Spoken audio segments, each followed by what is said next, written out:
Dear student, today I am going to teach the grammar topic letter writing. So, letter writing. Let us start letter writing. So, ಇಲ್ಲಿ ಪ್ರಿಯ ವಿದ್ಯಾರ್ಥಿಗಳೇ ಇವತ್ತಿನ ಅವಧಿಯಲ್ಲಿ ನಾವು letter writing ಪತ್ರ ಲೇಖನ ಯಾವ ರೀತಿ ನಾವು ಪತ್ರವನ್ನು ಬರೀತೀವಿ ಅನ್ನೋದನ್ನ ಏನು ಮಾಡೋಣ ಇಲ್ಲಿ ಅಧ್ಯಯನ ಮಾಡೋಣ. So letter writing, there are two types of letter. There are two types of letter.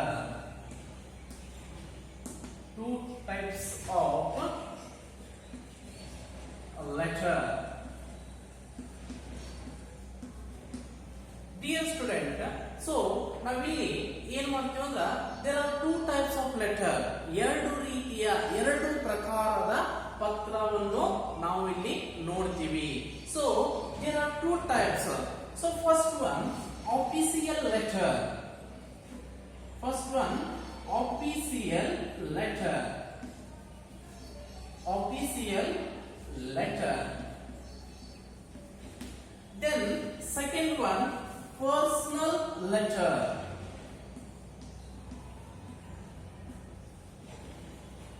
Personal letter. So there are two types of letter, official letter and personal letter. ಇಲ್ಲಿ ಎರಡು ಪ್ರಕಾರದ್ದು ಆಫೀಸಿಯಲ್ ಲೆಟರ್ ಅಂದ್ರೆ ಒಂದ್ ರೀತಿ ವ್ಯವಹಾರಿಕ ಪತ್ರಗಳು official letter. Then second one personal letter. Personal letter means ವೈಯಕ್ತಿಕ ಪತ್ರಗಳು. So ಇಲ್ಲಿ ಆಫೀಸಿಯಲ್ ಲೆಟರ್, ಆಫೀಸಿಯಲ್ ಅಂದ್ರೆ ಒಂದು ಆಫೀಸಿಗೆ ಸಂಬಂಧಿಸಿದಂತಹ ವ್ಯವಹಾರಕ್ಕೆ ಸಂಬಂಧಿಸಿದಂತಹ ಪತ್ರಗಳಿಗೆ ನಾವು ಏನು ಮಾಡ್ತೀವಿ ಅಂದ್ರೆ ಆಫೀಸಿಯಲ್ ಲೆಟರ್ ಅಂತ ಏನ್ ಮಾಡ್ತಾ ಇರ್ತೀವಿ, ಕರೀತಾ ಇರ್ತೀವಿ. Personal letter, personal letter means ವೈಯಕ್ತಿಕ ಪತ್ರಗಳು. ಇಲ್ಲಿ ಕೇವಲ ಆಫೀಸ್ ಪರ್ಪಸ್ ಗಾಗಿ ವ್ಯವಹಾರದ ಒಂದು ಪರ್ಪಸ್ ಉದ್ದೇಶಕ್ಕಾಗಿ ಈ ಲೆಟರ್ ನ ಬರೆದ್ರೆ ಪರ್ಸನಲ್ ಲೆಟರ್ ನ ವೈಯಕ್ತಿಕ ಪತ್ರಗಳು. ಇಲ್ಲಿ ರಿಲೇಶನ್ಶಿಪ್, ಯಾವುದೇ ಒಂದು ಸಂಬಂಧಿಕರಿಗೆ ಬರೆಯುವಂತಹ ಪತ್ರಗಳು ಏನಾಗ್ತದ ಪರ್ಸನಲ್ ಲೆಟರ್ ಆಗ್ತದ. ಸೊ ಅಲ್ಲಿ ಇರ್ತದ ರಿಲೇಶನ್ಶಿಪ್, ಫಾದರ್ ಇರಬಹುದು, ಮದರ್ ಇರಬಹುದು, ಅಂಕಲ್ ಇರಬಹುದು, ಆಂಟಿ ಇರಬಹುದು, ದೆನ್ ಫ್ರೆಂಡ್ಸ್ ಇರಬಹುದು. ಸೊ ಇವೆಲ್ಲವೂ ಕೂಡ ಅದರಲ್ಲಿ ಬರ್ತಂದ್ರೆ ಪರ್ಸನಲ್ ಲೆಟರ್ ದಲ್ಲಿ ಬರ್ತದ. ಪರ್ಸನಲ್ ಲೆಟರ್ ಮೀನ್ಸ್ ವೈಯಕ್ತಿಕ ಪತ್ರದಲ್ಲಿ ಬರ್ತದ. ಸೊ ಯಾವುದೇ ರಿಲೇಟಿವ್ಸ್ ಗೆ ನೀವು ಬರೆಯುವಂತಹ ಒಂದು ಪತ್ರಗಳು ಏನಾಗ್ತದೆ ಅಂದ್ರೆ ರಿಲೇಟಿವ್ಸ್ ಗೆ ಬರೆಯುವಂತಹ ಪತ್ರಗಳು ಪರ್ಸನಲ್ ಲೆಟರ್ ಆಗ್ತದ. Official letter means office purpose, ಒಂದು ವ್ಯವಹಾರದ ಒಂದು ಉದ್ದೇಶಕ್ಕಾಗಿ ಬರೆಯುವಂತಹ ಒಂದು ಪತ್ರಗಳು ಆಫೀಸಿಯಲ್ ಲೆಟರ್ ಅಂತ ಇಲ್ಲಿ ಆಗ್ತದ. So there are two types of letter. ನಾವು ಎಷ್ಟು ಪ್ರಕಾರದ ನೋಡ್ತಾ ಇದೀವಿ, ಇಲ್ಲಿ ಎರಡು ಪ್ರಕಾರದ ಲೆಟರ್ ಅನ್ನ ಏನ್ ಮಾಡ್ತಾ ಇದೀವಿ, ನೋಡ್ತಾ ಇದೀವಿ, ಆಫೀಸಿಯಲ್ ಲೆಟರ್ ಮತ್ತು personal letter. So first one discuss about the official letter. How to write official letter.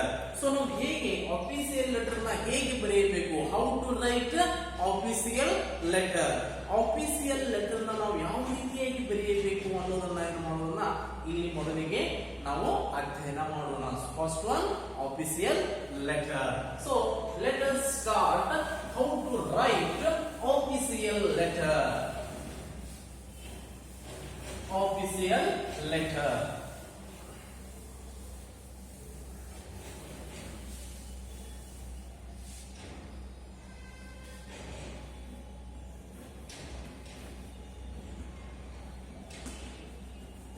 Official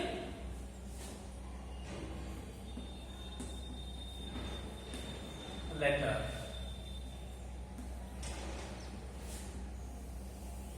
Yes.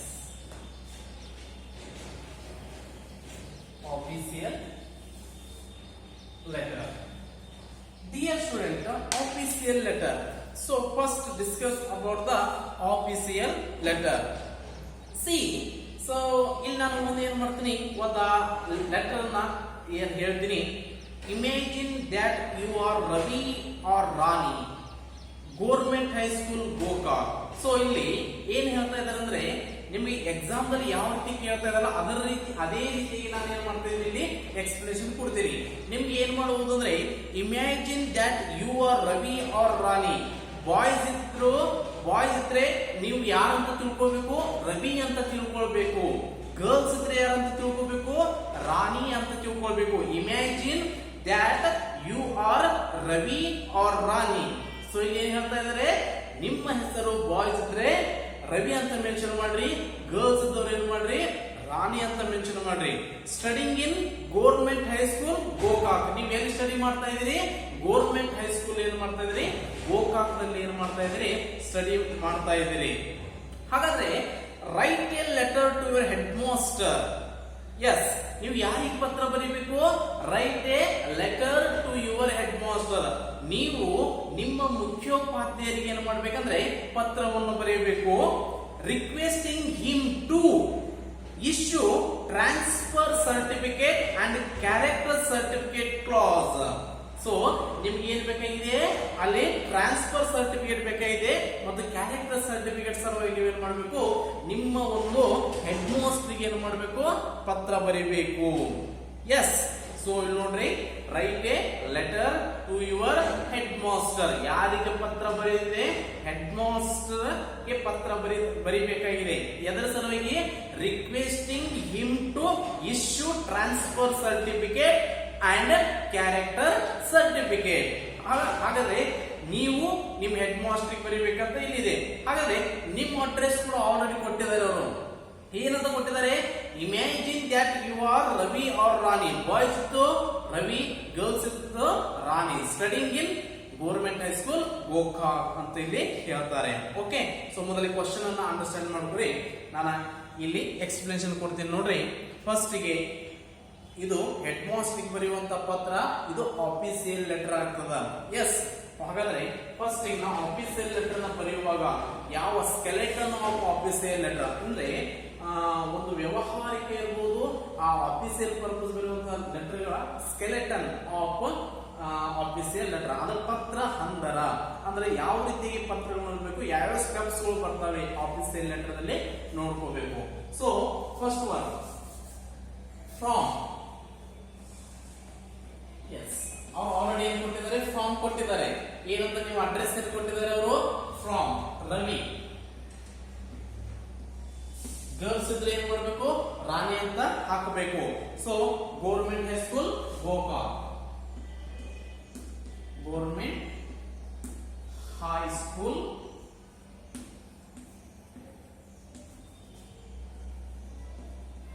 Gokak. Yes, from ಇದಾಯ್ತು. ಇನ್ನೇನ್ ಮಾಡ್ಬೇಕು, ಇದು ಫಸ್ಟ್ ಗೆ ಫ್ರಾಮ್ ಅಂದ್ರೆ ಪತ್ರ ಬರೆಯುವರು. ಸೊ ಯಾರಿಂದ, ಫ್ರಾಮ್ ಇವರಿಂದ. ಯಾರು ಬರೀತಾ ಇದ್ದಾರೆ, Ravi, government high school Gokak. Then to, first step from ಬರ್ತದ. ದೆನ್ ಸೆಕೆಂಡ್ ಸ್ಟೆಪ್ ಟು, ಯಾರಿಗೆ ಬರೀಬೇಕಾಗಿದೆ, ಹೆಡ್ ಮಾಸ್ಟರ್.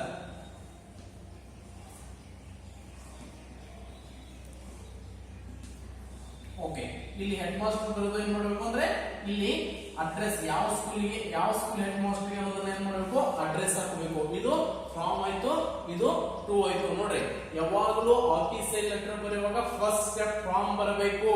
ಏನ್ ಸೆಕೆಂಡ್ ಸ್ಟೆಪ್ ಯಾವ್ದು ಬೇಕು, ಟು ಬರಬೇಕು. ಫ್ರಾಮ್ ಅಲ್ಲಿ ಯಾರ ಅಡ್ರೆಸ್, ಪತ್ರ ಯಾರು ಬರೀತಾ ಇದ್ದಾರೆ, ಫ್ರಾಮ್ ಅಡ್ರೆಸ್.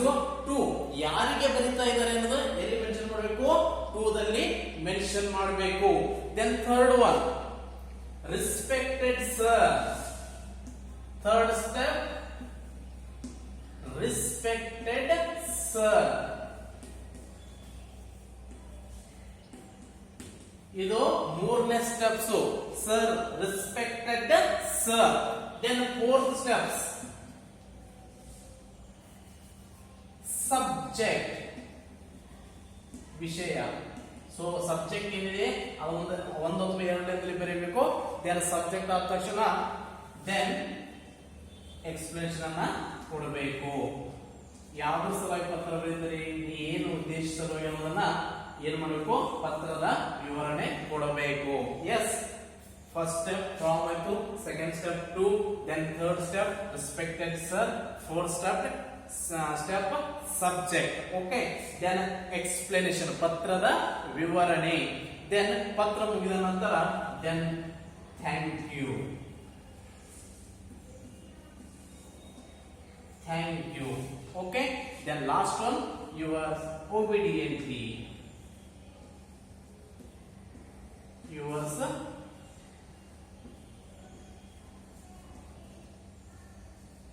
obediently. ಅಂದ್ರೆ ನಿಮ್ಮ ಆಜ್ಞಾಧಾರಕ. Yours obediently. So ಇಲ್ಲಿ ಏನು ಮಾಡಬೇಕಂದ್ರೆ yours obediently ಅಂತ ತಕ್ಷಣ ನೀವು ಏನು ಮಾಡಬೇಕು, ಇಲ್ಲಿ ಯಾರು ನಿಮ್ಮ ಆಜ್ಞಾಧಾರಕರು ರವಿ ಅಂತ ಏನು ಮಾಡಬೇಕು, ಇಲ್ಲಿ ಹೆಸರನ್ನ ಹಾಕಬೇಕು. ಯಾರು? ರವಿ. ಓಕೆ, ನೋಡ್ರಿ ನಾನು ಯಾವ್ದನ್ನ ಡಿಸ್ಕಷನ್ ಮಾಡ್ತಾ ಇದ್ದೀನಿ, ಆಫೀಸಿಯಲ್ ಲೆಟರ್ ನ ಡಿಸ್ಕಷನ್ ಮಾಡ್ತಾ ಇದ್ದೀನಿ. ಆಫೀಸಿಯಲ್ ಲೆಟರ್ ನ ಬರೆಯುವಾಗ ಬರುವಂತಹ ಪ್ರಮುಖ ಸ್ಟೆಪ್ಸ್ ಗಳು. ಆಫೀಸಿಯಲ್ ಲೆಟರ್ ಬರೆಯುವಾಗ 1ನೇ ಸ್ಟೆಪ್ಸ್ ಫ್ರಾಮ್ ಬರಬೇಕು, ದೆನ್ ಸೆಕೆಂಡ್ ಸ್ಟೆಪ್ ಟು ಬರಬೇಕು, then third one respected sir ಅಂತ ಬರಬೇಕು, ದೆನ್ ಫೋರ್ತ್ ಒನ್ ಸಬ್ಜೆಕ್ಟ್ ಬರಬೇಕು, then explanation, then last one expression ಕೊಟ್ಮೇಲೆ thank you, then yours obediently ಅಂತ ಇಲ್ಲಿ ಹಾಕಬೇಕು. ಓಕೆ, ಇನ್ನ ಫ್ರಾಮ್ ಅಪೋಸಿಟ್ ಸೈಡ್ ಏನ್ ಮಾಡ್ಬೇಕಂದ್ರೆ ಡೇಟ್ ಮತ್ತು ಏನ್ ಮಾಡ್ರಿ ಪ್ಲೇಸ್ ಅನ್ನ ಮೆನ್ಷನ್ ಮಾಡ್ರಿ. ಜೊತೆಗೆ ಫ್ರಾಮ್ ದಲ್ಲಿ ಏನ್ ಮಾಡ್ಬೇಕಂದ್ರೆ ನೀವು ಡೇಟ್ ಅನ್ನ ಕೂಡ ಏನ್ ಮಾಡ್ಬೇಕು, ಹಾಕಬೇಕು. ಓಕೆ, ಇದು ಆಫೀಸಿಯಲ್ ಲೆಟರ್ ಬರೆಯುವಂತಹ ಪದ್ಧತಿ, ಬರುವಂತಹ ಸ್ಟೆಪ್ಸ್. ಇಲ್ಲಿ from important, to important, respected sir important, subject important, thank you, yours obediently. ಪತ್ರ ಹೆಂಗ್ ಮುಗಿಸ್ಬೇಕಂದ್ರೆ ನಿಮ್ಮ ಆಜ್ಞಾಧಾರಕ ಇಲ್ಲಿ ಯಾರ ರವಿ ಅಂತ. ಕೆಲವೊಂದ್ರಿ ಯುವರ್ಸ್ ಫೇತ್ಫುಲಿ ಕೂಡ ಅಂತ ಮಾಡುವುದು ಅನ್ನಬಹುದು. ಎಸ್, ಇದು ಯಾವುದು ಆಫೀಸಿಯಲ್ ಲೆಟರ್ ಬರೆಯುವಂತಹ ಪದ್ಧತಿ. ನಾನಲ್ಲ ನಿಮಗೆ ಎಕ್ಸಾಂಪಲ್ ಯಾವ ರೀತಿ ಕೇಳ್ತಾರಂದ್ರೆ, ಅವರು ಅಡ್ರೆಸ್ ಕೊಟ್ಟಿರ್ತಾರೆ ಆಲ್ರೆಡಿ, ಅಲ್ಲಿ imagine that you are dash dash. For example Ravi and Rani ಅಂತ ಕೊಟ್ಟಿದ್ದಾರೆ. ಬಾಯ್ಸ್ ಇದ್ರು ರವಿ ಅಂತ ಹಾಕ್ರಿ, ಗರ್ಲ್ಸ್ ಇದ್ರು ರಾಣಿ ಅಂತ ಹಾಕ್ರಿ. ಹಿಂಗೆ ಅವ್ರದೇ ಆದಂತಹ ಅಡ್ರೆಸ್ ಅನ್ನು ಕೊಟ್ಟಿರ್ತಾರೆ. ಅವ್ರು ಯಾವ ಅಡ್ರೆಸ್ ಅನ್ನು ಕೊಟ್ಟಿರಲ್ಲ ಅದೇ ಅಡ್ರೆಸ್ ಅನ್ನ ನೀವು ಏನ್ ಮಾಡಬೇಕು, ಫಾರ್ಮ್ ದಲ್ಲಿ ಹಾಕಬೇಕು. ಯಾರಿಗೆ ಪತ್ರ ಬರಿ ಅಂತ ಹೇಳ್ತಾರೆ ಅದನ್ನ ಟೂದಲ್ಲಿ ಹಾಕಬೇಕು. Steps respected sir, subject, explanation, thank you, yours obediently. ಯಾರು? ರವಿ ಅಂತ ಏನ್ ಮಾಡಬೇಕು, ಇಲ್ಲಿ ಅಲ್ಲಿ ಹಾಕಬೇಕು. ಓಕೆ, ಇದು ಯಾವಂದ್ರೆ ಆಫೀಸಿಯಲ್ ಲೆಟರ್. ಮತ್ತೊಮ್ಮೆ ಹೇಳ್ತಾ ಇದೀನಿ, official from to respected sir, subject, thank you, yours obediently. ಮತ್ತೊಂದು ವಿದ್ಯಾರ್ಥಿಗಳೇ, ಈ ಎಲ್ಲಾ steps from to respected subject, thank you, yours obediently, ಇವೆಲ್ಲವೂ ಕೂಡ ಏನ್ ಮಾಡ್ಬೇಕಂದ್ರೆ ಪತ್ರ ಬರೆಯುವಾಗ ಒಂದೇ ಸೈಡ್ ಬಂದಿರಬೇಕು. ಇದು ಇಂಪಾರ್ಟೆಂಟ್. ಇಲ್ಲಿ ಬೋರ್ಡ್ ನಾನು 2 ಪಾರ್ಟ್ ಮಾಡಿದ್ದೀನಿ, ಬಟ್ ನೀವು 2 ಪಾರ್ಟ್ ಮಾಡ್ಲಿಕ್ಕೆ ಹೋಗೋದಿಲ್ಲ. ಫ್ರಾಮ್ ಇರಬಹುದು, ಟು ಇರಬಹುದು, ರೆಸ್ಪೆಕ್ಟೆಡ್ ಸರ್ ಇರಬಹುದು, ಸಬ್ಜೆಕ್ಟ್ ಇರಬಹುದು, ಯಾವುದೇ ಸ್ಟೆಪ್ಸ್ ಇರಬಹುದು. ಆ ಲೆಟರ್ ಅನ್ನು ಬರೆಯುವಾಗ ಎಲ್ಲವೂ ಕೂಡ ಏನ್ ಮಾಡ್ಬೇಕಂದ್ರೆ ಸಿಸ್ಟಮ್ಯಾಟಿಕ್ ಆಗಿ ಒಂದೇ ಸೈಡ್ ಏನ್ ಮಾಡಿರ್ಬೇಕು, ಆ ಸ್ಟೆಪ್ಸ್ ಗಳು ಏನ್ ಮಾಡಿರ್ಬೇಕು, ಬಂದಿರಬೇಕು. ಇದನ್ನ ಮಾತ್ರ ಏನ್ ಮಾಡ್ರಿ, ನೆನಪಲ್ಲಿ ಇಟ್ಕೋರಿ. ಇದು ಆಫೀಸಿಯಲ್ ಲೆಟರ್ ಬರೆಯುವಂತಹ ಒಂದು ಪದ್ಧತಿ. ಓಕೆ, ಇನ್ next personal letter.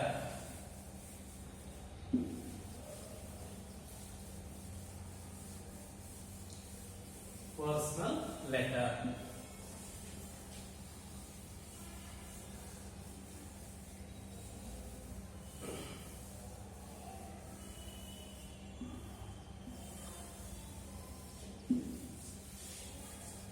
Okay, official letter ಬರೆಯುವಾಗ ಯಾವ ಸ್ಟೆಪ್ಸ್ ಅನ್ನ ಯೂಸ್ ಮಾಡಿದ್ವಿ ಅನ್ನೋದು ಗೊತ್ತಾಯ್ತು.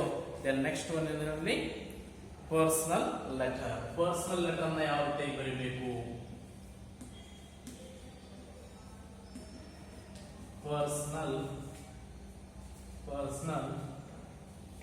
letter. Personal letter. Okay. So, dear student, ಇಲ್ಲಿ ಆಫೀಸಿಯಲ್ ಲೆಟರ್ ಬರುವಂತಹ ಸ್ಟೆಪ್ಸ್ ಬೇರೆ ರೀತಿಯಾಗಿರ್ತದ. ಪರ್ಸನಲ್ ಲೆಟರ್ ಬರೆಯುವಾಗ ಬರುವಂತಹ ಸ್ಟೆಪ್ಸ್ ಏನಾಗಿರ್ತದ, ಬೇರೆ ಆಗಿರ್ತದ. ಇದನ್ನ ಸ್ವಲ್ಪ ಏನ್ ಮಾಡ್ರಿ, ನೆನಪಲ್ಲಿ ಇಟ್ಕೋರಿ. ಸೊ ಇಲ್ಲಿ ಪರ್ಸನಲ್ ಲೆಟರ್ ಅಂದ ತಕ್ಷಣ ಇಲ್ಲಿ ಇಲ್ಲೂ ಕೂಡ ನಿಮ್ಗೆ ಏನ್ ಮಾಡ್ತಾರೆ, ಒಂದು ಅಡ್ರೆಸ್ ನ ಕೊಟ್ಟಿರ್ತಾರೆ. ಎಸ್, ಇಲ್ಲಿ ನೋಡ್ರಿ, imagine that you are Suresh or Sudha. ಇಲ್ಲೇನ್ ಹೇಳಿದಾರೆ, ನಿಮ್ಮ ಅಡ್ರೆಸ್ ಅನ್ನು ಅವರೇ ಕೊಟ್ಟಿದ್ದಾರೆ ಫಾರ್ಮ್ ದಲ್ಲಿ. ಏನಂತ, ಇಮ್ಯಾಜಿನ್, ನೀವು ಕಲ್ಪನೆ ಮಾಡ್ಕೊರಿ, ನಿಮ್ಮ ಹೆಸರು ಬಾಯ್ಸ್ ಇತ್ತು ಸುರೇಶ್, ಗರ್ಲ್ಸ್ ಇತ್ತು Sudha. Studying in 10th standard. ನೀವು ಯಾವ ಸ್ಟ್ಯಾಂಡರ್ಡ್ ಅಲ್ಲಿ ಓದ್ತಾ ಇದ್ದೀರಿ? 10th ಸ್ಟ್ಯಾಂಡರ್ಡ್ ಅಲ್ಲಿ ಓದ್ತಾ ಇದ್ದೀರಿ. Government high school Belagavi. ಯಾವ school? 10th standard government high school ಬೆಳಗಾವಿಯಲ್ಲಿ ಓದ್ತಾ ಇದ್ರಿ. ನಿಮ್ಮ ಫಾರ್ಮ್ ಅಡ್ರೆಸ್ ಅನ್ನ ಅವರೇ ಆಲ್ರೆಡಿ ಕೊಟ್ಟಿರ್ತಾರೆ, ನೆನಪಿನಲ್ಲಿ ಇಟ್ಕೊಳ್ಳಿ. Suppose personal letter, official letter ಅಲ್ಲಿ ಅಡ್ರೆಸ್ ಕೊಡ್ಲಿಲ್ಲ ಅಂತ ತಿಳ್ಕೊರಿ, ಅವಾಗ ನೀವು ಅಡ್ರೆಸ್ ಅನ್ನ ಮೆನ್ಷನ್ ಮಾಡಬಹುದು. ಅವರೇ ಅಡ್ರೆಸ್ ಅನ್ನ ಕೊಟ್ರೆ ಅವ್ರು ಯಾವ ಅಡ್ರೆಸ್ ಕೊಟ್ಟಿರ್ತಾರಲ್ಲ ಅದೇ ಅಡ್ರೆಸ್ ಅನ್ನ ಹಾಕಬೇಕು. ಕೊಡದೇ ಇದ್ದಾಗ ಏನ್ ಮಾಡ್ಬೇಕಂದ್ರೆ ಅವ್ರೇನ್ ಆ ಸಂದರ್ಭದಲ್ಲಿ ಏನ್ ಮಾಡ್ಬೇಕು, ನಿಮ್ದೇ ಆದಂತಹ ಒಂದು ಅಡ್ರೆಸ್ ಅನ್ನ ಏನ್ ಮಾಡ್ಬೇಕಲ್ಲಿ ಮೆನ್ಷನ್ ಮಾಡ್ಕೋಬೇಕು. Yes, imagine that you are Suresh or Sudha, 10th standard government high school Belagavi. ಇದು address. Then write a letter to your father requesting him to send ₹500 for your school tour. Yes, ನೀವು ಯಾರಿಗೆ ಪತ್ರ ಬರೀಬೇಕಾಗಿದೆ? Write a letter to your father. Father ಅಂದ ತಕ್ಷಣ ಯಾವ್ದು ಬಂದಿಲ್ಲಿ? Personal letter ಬಂತು, ವೈಯಕ್ತಿಕ ಪತ್ರ ಬಂತು. Yes, write a letter to your father. Request him to send ₹500 for your school tour. ನಿಮ್ಮ ಶಾಲೆಯಲ್ಲಿ ಒಂದು ಶೈಕ್ಷಣಿಕ ಪ್ರವಾಸವನ್ನು ಕೈಗೊಂಡಿದ್ದಾರೆ, ಅದಕ್ಕೋಸ್ಕರ ನಿಮ್ಮ ತಂದೆಯವರಿಗೆ ನೀವು ಪತ್ರ ಬರೀಬೇಕು. ಏನು? ₹500 ಕಳಿಸ್ರಿ ಅಂತ ಒಂದು ಪತ್ರ ಬರೀಬೇಕಾಗಿದೆ. ಯಾರಿಗೆ? ನಿಮ್ಮ ತಂದೆಯವರಿಗೆ. ಫ್ರಾಮ್ ಅಡ್ರೆಸ್ ಅವರು ಆಲ್ರೆಡಿ ಕೊಟ್ಟಿದ್ದಾರೆ. ಎಸ್, ಇಲ್ಲಿ ಫ್ರಾಮ್ ಅಡ್ರೆಸ್ ಯಾವಾಗ ಕೊಟ್ಟಿದ್ದಾರೆ ಅವರು? ಫಸ್ಟ್ ಇಲ್ಲಿ ಪರ್ಸನಲ್ ಲೆಟರ್ ಬರೆಯುವ ಏನಾಗ್ತದ, ಇಲ್ಲಿಯೂ ಕೂಡ ಫಸ್ಟ್ ಸ್ಟೆಪ್ಸ್ ಫಾರ್ಮ್ ಬರ್ತದ. ಇಲ್ಲಿ ಫಾರ್ಮ್ ಏನಂತ ಕೊಟ್ಟಿದ್ದಾರೆ? ಸುರೇಶ್. ಬಾಯ್ಸ್ ಇತ್ತು ಸುರೇಶ್ ಅಂತ ಹಾಕ್ರಿ, ಮತ್ತು ಗರ್ಲ್ಸ್ ಇತ್ತೇನ ಸುಧಾ ಅಂತ ಇಲ್ಲಿ ಹಾಕಬೇಕು. ಸೊ ಇಲ್ಲಿ ಯಾವ standard? 10th standard. 10th standard government high school. Government high school Belagavi. Yes, ಇದು ಫ್ರಾಮ್ ಅಡ್ರೆಸ್. ಇಮ್ಯಾಜಿನ್ ಅಂತ ಕೊಟ್ಟಿದ್ದಾರೆ, ನಿಮ್ಮ ಅಡ್ರೆಸ್ ಅನ್ನ ಅವರೇ ಕೊಟ್ಟಿರ್ತಾರೆ. ಅಡ್ರೆಸ್ ಕೊಡದೇ ಇದ್ದಾಗ ನಿಮ್ಮ ಅಡ್ರೆಸ್ ಅನ್ನ ಹಾಕಬಹುದು, ಬಟ್ ಆಲ್ರೆಡಿ ಅವರ ಅಡ್ರೆಸ್ ಅನ್ನ ಕೊಟ್ಟಿರ್ತಾರೆ. ಕೊಟ್ಟಾಗ ಕೊಡದೇ ಇದ್ದಾಗ ನೀವು ಅಡ್ರೆಸ್ ಅನ್ನ ಹಾಕ್ರಿ, ಬಟ್ ಆಲ್ರೆಡಿ ಅವ್ರು ಏನಂತ ಕೊಟ್ಟಿದ್ದಾರೆ? ನಿಮ್ಮದೇ ಒಂದು ಅಡ್ರೆಸ್ ಕೊಟ್ಟಿರ್ತಾರೆ. ಇಮ್ಯಾಜಿನ್ ಅಂತ ಕಲ್ಪನೆ ಮಾಡಿಕೊಳ್ಳಿ ಅಂತ ಹೇಳಿದ್ದಾರೆ. ಎಸ್, ಅವ್ರ ಅಡ್ರೆಸ್ ಅಂತ ಕೊಟ್ಟಿದ್ದಾರೆ Suresh, 10th standard government high school Belagavi. ಯಾರು ಬರೀತಾ ಇದ್ದಾರೆ ಪತ್ರ? ಸುರೇಶ್ ಅಂತ ಬರೀತಾ ಇದ್ದಾರೆ. ಯಾವ ಕ್ಲಾಸ್ ಅಲ್ಲಿ ಹೋಗ್ತಂದ್ರೆ 10th ಸ್ಟ್ಯಾಂಡರ್ಡ್. ಯಾವ high school? Government high school Belagavi. Yes, personal letter ಬರೆಯುವಾಗ ಮೊದಲನೆಯ ಸ್ಟೆಪ್ಸ್ ಯಾವುದು ಅಂತಂದ್ರೆ ಫ್ರಾಮ್ ಬರ್ತದ. Yes, then second step. Yes, second step ಯಾವ್ದು ಬರ್ತದ ಅಂದ್ರೆ ಅಲ್ಲಿ ನೆನಪಿಟ್ಕೊಳ್ರಿ, ಡಿಯರ್ ಫಾದರ್.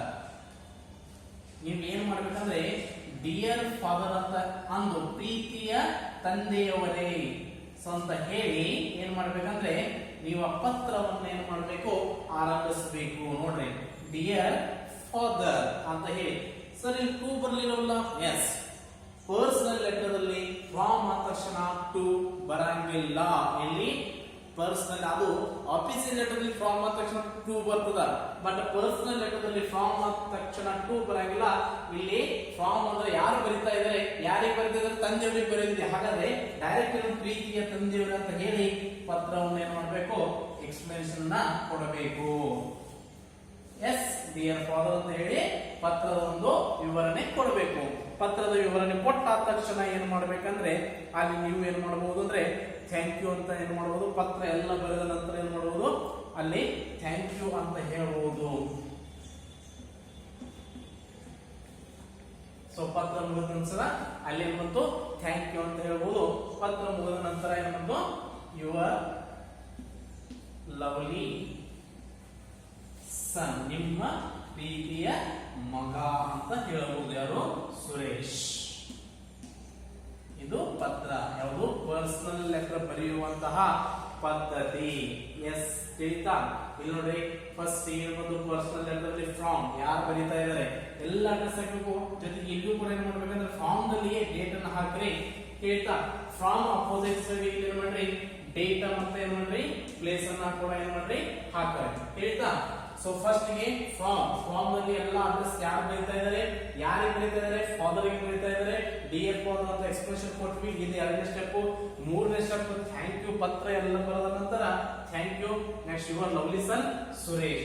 ಹಾಗಾದ್ರೆ ಇಲ್ಲಿ ನಿಮಗೆ ಪ್ರಶ್ನೆ ಏನು ಬರಬಹುದು ಅಂದ್ರೆ ಇಲ್ಲಿ ನಾವು ಪತ್ರ ಬರೆದ್ವಿ, ಆದ್ರೆ ಯಾರಿಗೆ ಪತ್ರ ಡಿಯರ್ ಫಾದರ್, ಯಾರ ಫಾದರಿಗೆ ಮುಟ್ಟಬೇಕಾದ್ರೆ ಏನ್ ಬೇಕು? ಟು ಅಡ್ರೆಸ್ ಬೇಕು. ಟು ಅಡ್ರೆಸ್ ಅಲ್ಲಿ ಬರೋದು ಪರ್ಸನಲ್ ಲೆಟರ್ ದಲ್ಲಿ ಟು ಅಡ್ರೆಸ್ ಅಲ್ಲಿ ಮೆನ್ಷನ್ ಮಾಡ್ಬೇಕಾದ್ರೆ ಎಂಡ್ ಆಫ್ ದಿ ಲೆಟರ್, ಪತ್ರ ಬರೆದ ನಂತರ ಮುಗಿದ ನಂತರ ಏನ್ ಮಾಡ್ರಿ, ಇಲ್ಲಿ ಟು ಅಡ್ರೆಸ್ ಅನ್ನ ಹಾಕ್ರಿ. ನಿಮ್ಮ ತಂದೆಯವರು ಏನ್ ಮಾಡ್ರಿ, ಅಡ್ರೆಸ್ ಅನ್ನ ಹಾಕ್ಬೇಕು ಇಲ್ಲಿ ಟೂದಲ್ಲಿ.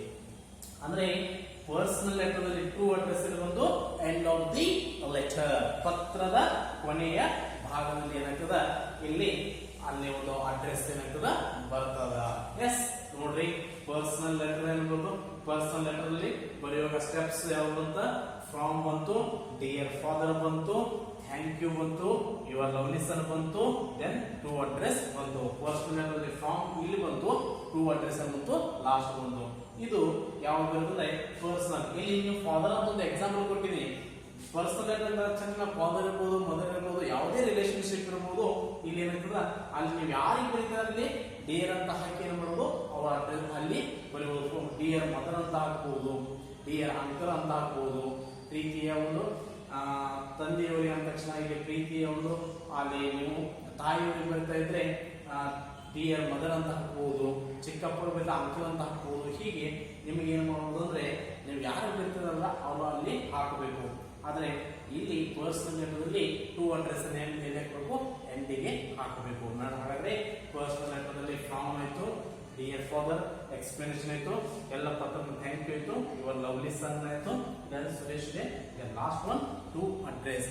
ಇದು ಪರ್ಸನಲ್ ಲೆಟರ್ ಬರೆಯುವಂತ ಪದ್ಧತಿ. ಪ್ರಿಯ ವಿದ್ಯಾರ್ಥಿಗಳೇ, ಇಲ್ಲಿ ಒಂದನ್ನ ನೆನಪಿಟ್ಕೋಬೇಕು. ಏನ್ ನೆನಪಿಟ್ಕೋಬೇಕಂದ್ರೆ, ಪರ್ಸನಲ್ ಲೆಟರ್ ಮತ್ತು ಆಫೀಸಿಯಲ್ ಲೆಟರ್ ಒಂದು ಬರೆಯುವಂತ ಸಂದರ್ಭದಲ್ಲಿ ಅಲ್ಲಿ ಬರುವಂತ ಸ್ಟೆಪ್ಸ್ ಏನ್ ಮಾಡಬೇಕು, ನೆನಪಿನಲ್ಲಿ ಇಟ್ಕೋಬೇಕು.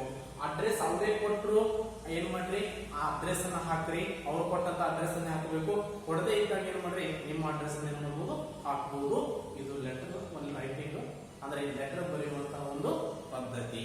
ಓಕೆ, ಈ ಕ್ಲಾಸ್ ಅನ್ನ ಏನ್ ಮಾಡೋಣ, ಇಲ್ಲಿಗೆ ಮುಗಿಸೋಣ. Okay, thank you.